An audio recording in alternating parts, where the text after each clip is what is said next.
Welcome to Pastor Moses Kim's Sermon Remix. All the messages were preached to Grove Ministry congregation at Henry Church at Gloucester, New Jersey.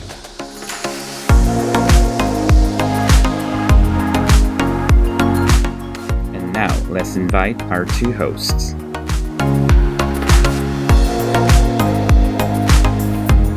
Welcome to another deep dive with us. This time, we're going through Acts chapter 9. The conversion of Saul. Yeah. But we're going to be looking at it from a slightly different perspective. We're going to be focusing on the supporting characters that pop up, kind of the unsung heroes of this story. Mm-hmm. Before we unpack this, though, I want to ask you a question. Okay. When you think about your own journey to faith, were there any sort of unexpected people or events or situations that, looking back, you're like, wow, that actually played a role in me ending up where I am now? Totally. I'll share a quick story. Okay. Back in college, I had this friend, let's call her H. Okay. And H was not a Christian, never stepped foot in a church, wasn't interested. Right. But our campus Christian fellowship had these amazing meals every week. They were free. And H, being, shall we say, financially challenged at the time, showed up religiously for these meals for like 3 years. Wow. And so what's fascinating is that it wasn't some profound theological debate or some, life-altering, epiphany or something like that that brought her into this community of faith.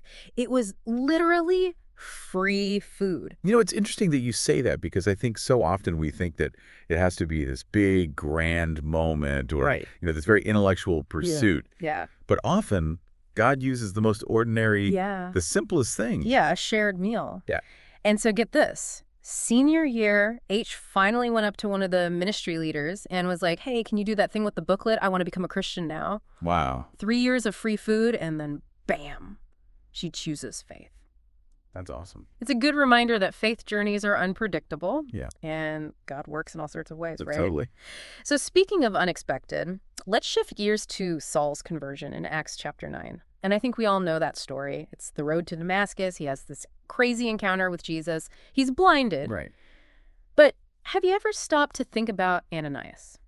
The disciple who's tasked with restoring Saul's sight. It's funny. When you think about Saul's conversion, that's kind of the main character that we think about. We don't often stop and think about the other people involved. Right. And it's like, well, who is this Ananias guy? And that's kind of what's so fascinating about him, is that he only appears in this one little instance in the whole Bible. That's right.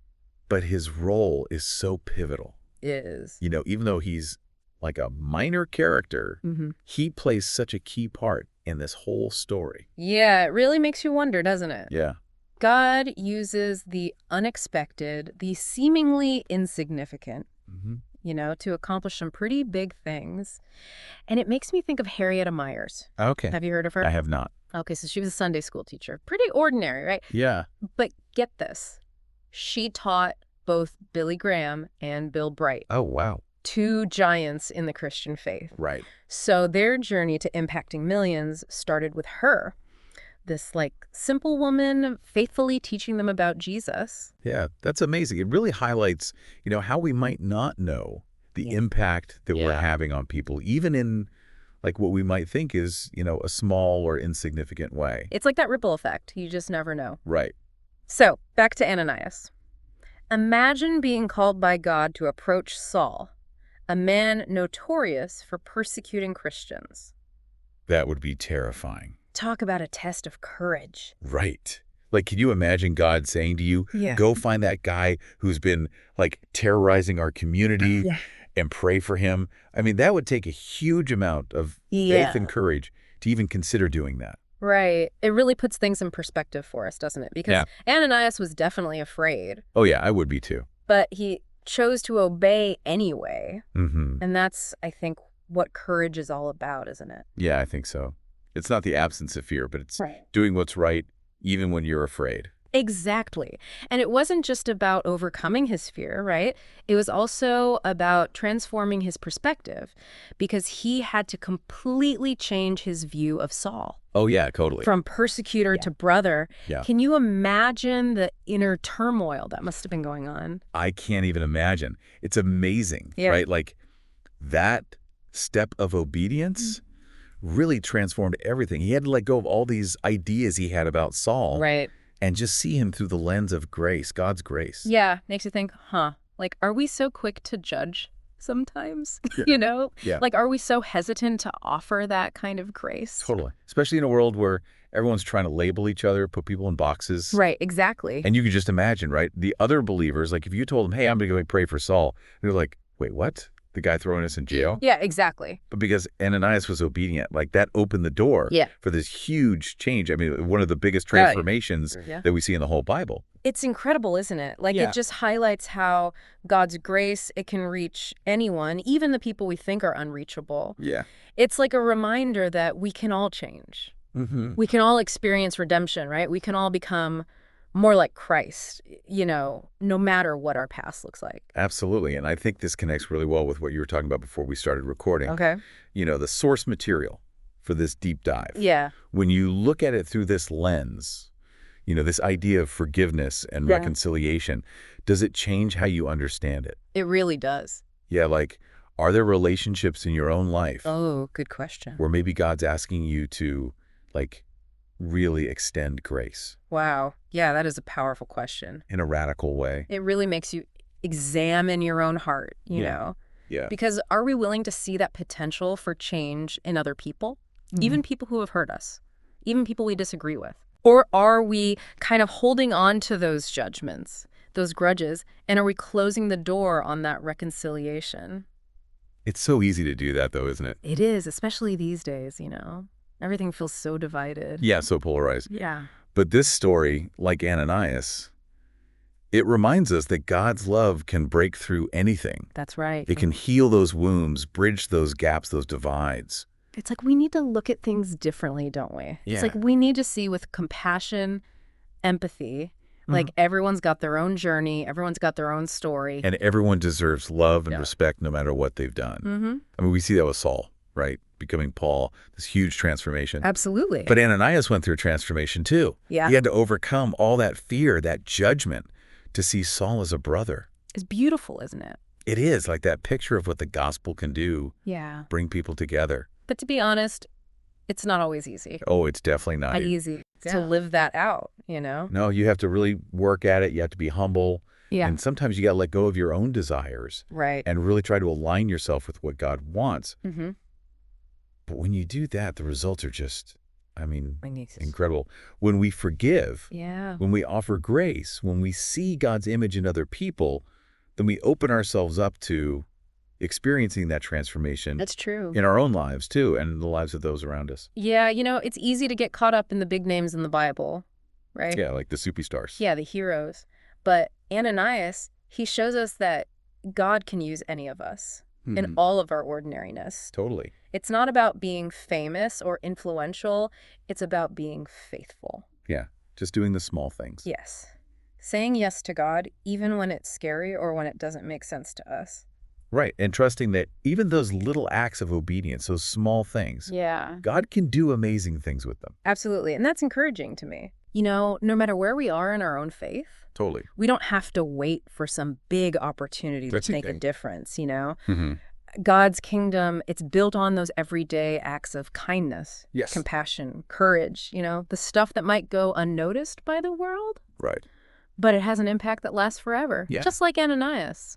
Like his simple yes to God changed history, you know? It's mind-blowing when you really think about it, you know? It is. We may never fully understand the impact of our actions, but Ananias shows us that even the smallest step of obedience can have these ripple effects. Huge ripple effect. That we can't even imagine. It's like that verse, you know, in Galatians, a man reaps what he sows.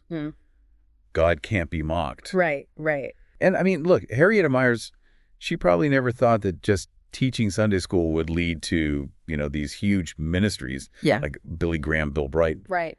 But her faithfulness, that's what started it all. Yeah, exactly. And Ananias, I mean, wow, his obedience led to Paul.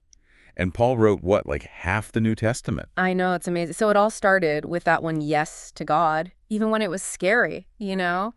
It makes me wonder Where is God calling us to be like Ananias today? You know what I mean? Oh, that's good. Like, what are those little nudges Yeah. that God's giving us, those little acts of faith that he's asking us to do? Yeah, it might not be as, dramatic as giving someone back their sight. Right. Or starting a huge ministry. Yeah.